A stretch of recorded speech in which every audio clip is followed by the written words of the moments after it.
Jangan lupa like, subscribe, komen, dan notifikasi.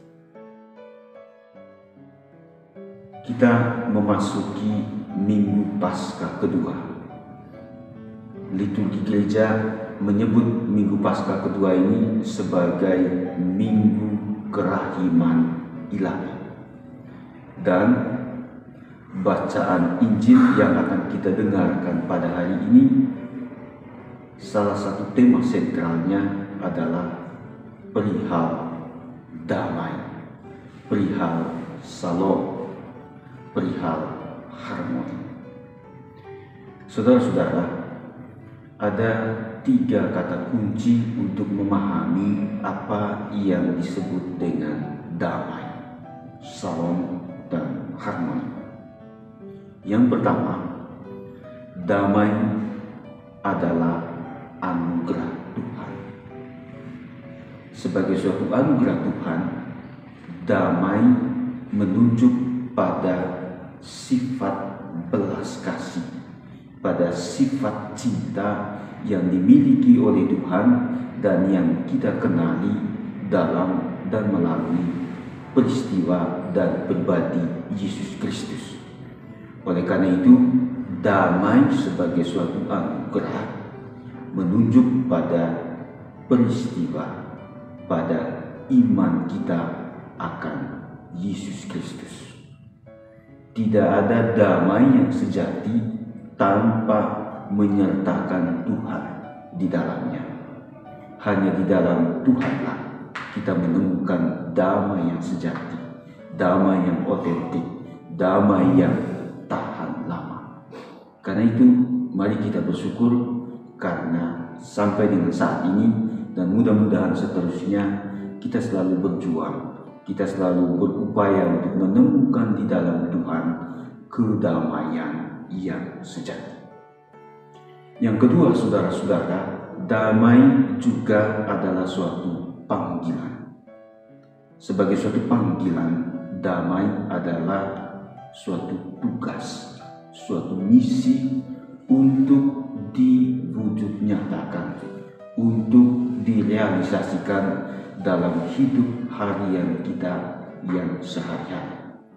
Oleh karena itu, damai sebagai misi hendaknya juga menjadi bagian yang integral, bagian yang esensial dari keberadaan kita sebagai orang beriman dan juga sebagai umat manusia.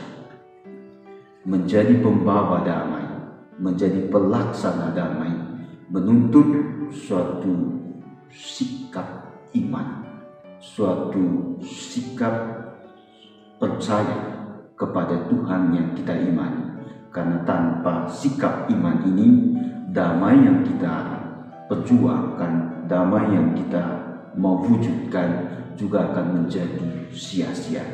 Karena itu, saudara-saudaraku, damai sebagai suatu panggilan, sebagai suatu misi, sebagai suatu tugas mensyaratkan agar kita itu memerangi 2 hal dalam hidup ini, yaitu 1, egoisme, individualisme, dan yang kedua adalah prasangka buruk terhadap orang-orang yang ada di sekitar kita, orang-orang yang kita jumpai di dalam hidup ini. Mengapa egoisme? Karena egoisme itu mencegah kita untuk berelasi, untuk berkomunikasi dengan pihak lain. Gereja selalu mengatakan damai itu bukan tentang tidak adanya perang. Damai itu bukan tentang absennya konflik di dalam hidup ini. Tetapi damai adalah tentang kualitas relasi, tentang mutu hubungan kita dengan sesama kita. Dan karena itu, damai sebagai suatu tugas berarti juga menghendaki kita untuk memerangi sikap egoisme ini. Karena sikap ini menjadi halangan di dalam membangun hubungan kita dengan sesama. Lalu yang kedua tadi kita juga sudah mengatakan bahwa prasangka buruk terhadap orang lain itu juga menjadi halangan di dalam upaya mewujudkan perdamaian. Mengapa? Karena kalau berprasangka buruk terhadap sesama itu sama dengan kita ingin menguasai sesama. Kita ingin meniadakan orang itu dari hubungan kita. Dan itu menjadi pembawa damai, berarti menghilangkan prasangka buruk ini dalam hidup kita. Lalu yang ketiga, saudara-saudara, untuk bisa memahami damai juga kita mesti kembali ke komunitas di mana kita itu berada, di mana kita itu hidup.